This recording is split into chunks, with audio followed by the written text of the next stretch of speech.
Jika kalian ingin mengejar dunia, maka kejarlah pemiliknya. Dekatilah penciptanya, rayulah dengan ayat-ayat Al-Quran. Datanglah padanya tepat waktu. Dengan cara itu, dunia akan mengejarmu dengan sendirinya. Jangan mengejar dunia berlebihan, itu bisa membuat kalian celaka. Kalian ingat baik-baik yang aku katakan. Jangan lihat siapa yang menyampaikan, tapi dengarkan isi yang disampaikan. Karena apabila harta benda duniawi sudah dijadikan sebagai tujuan daripada kehidupan kita ini, maka sesungguhnya kita sudah masuk ke dalam satu siklus, satu lingkaran setan yang tidak akan pernah berujung. Dan ketahuilah bahwa konsep menunggu itu adalah siapa yang kita tunggu, dialah yang lebih penting daripada kita. Sesederhana ini saja, ketika mahasiswa mau konsultasi sama dosennya untuk skripsi, dengan begitu dosen lebih penting daripada mahasiswa, karena dosen yang ditunggu oleh mahasiswa, bukan mahasiswa yang menunggu dosen. Dengan kata lain, bahwa karena si mahasiswa yang menunggu dosen, itu artinya dosen lebih penting daripada mahasiswa. Di sini, jika kita mengejar dunia sepanjang hidup, yang kita kejar ini yaitu dunia, maka dunia akan berlari-lari meninggalkan kita. Tetapi jika kita membuat dunia itu menunggu kita, bahwa di sini berarti kitalah yang penting daripada dunia. Dengan cara apa kita membuat dunia menunggu kita? Yaitu kita lupakan dia. Kita tetap fokus ke sholat tepat waktu, subuh diperbaiki, tahajud dipertebal, dan semuanya dilakukan secara disiplin dan juga istiqomah. Biarkan dunia yang menunggu. Kenapa seperti itu?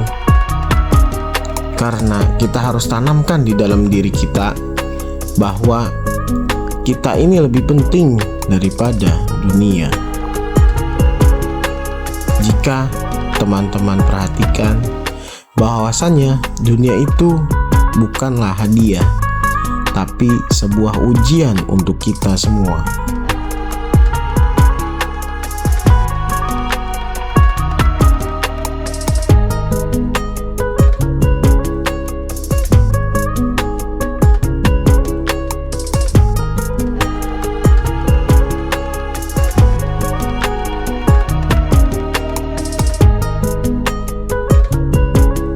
Ketika kita melihat orang yang meninggalkan dunia, kita akan merasakan sedih.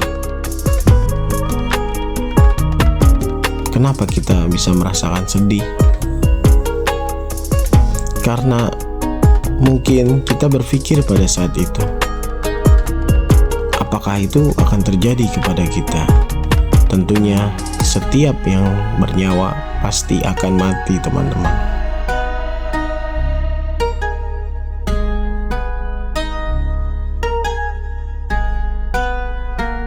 Apakah orang yang meninggal itu sadar bahwa dirinya telah mati? Jawabannya tidak. Jawabannya tidak, teman-teman.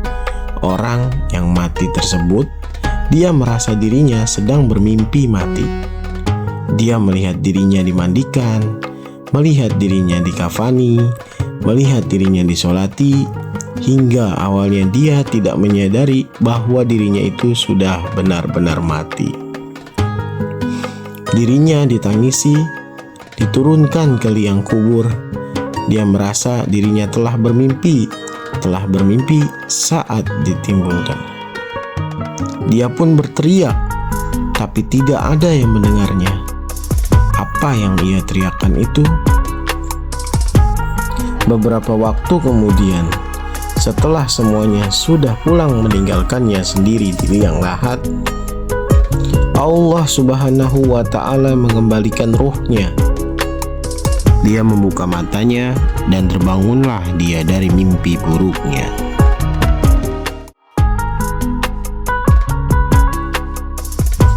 bahagia dan bersyukur bahwa ternyata apa yang dialaminya hanyalah sebuah mimpi buruk belaka. Kemudian dia menyentuh sekujur badannya yang hanya diselimuti kain putih sambil bertanya, "Di mana bajuku?" Lalu dia meraba di sekelilingnya yang berupa tanah. "Di manakah aku? Tempat apakah ini? Kenapa bau tanah dan bau lumpur semua?" Berteriaklah dia sekeras-kerasnya, memanggil orang-orang terdekatnya yang dianggap bisa menyelamatkannya. Ayah, ibu, saudaraku, dan siapapun yang mendengarnya, tolonglah aku. Tapi tidak ada seorang pun yang menjawab. Dia yang selama ini lupa kepada Allah pun akhirnya ingat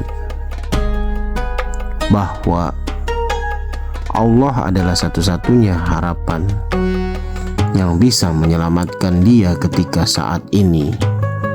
Menangislah dia sambil memohon ampunan. "Ya Allah, Ya Rabbi, Ya Rahman, Ya Rahim, ampunilah aku, selamatkanlah aku, keluarkanlah aku dari tempat ini." Dia berteriak dalam ketakutan yang luar biasa, yang belum pernah dia rasakan sebelumnya sepanjang hidupnya. Jadi wahai saudara dan saudariku semua, kematian itu adalah sesuatu yang pasti, dan semua yang hidup pasti akan merasakannya. Setelah mendengar cerita ini, adakah tersentuh hati kalian untuk berusaha memperbaiki diri? Jika ada, ayo sama-sama kita perbaiki diri dari sekarang, mumpung masih ada waktu dan kesempatan. Semoga Allah Subhanahu wa Ta'ala mempermudah kita. Barakallahu fikum.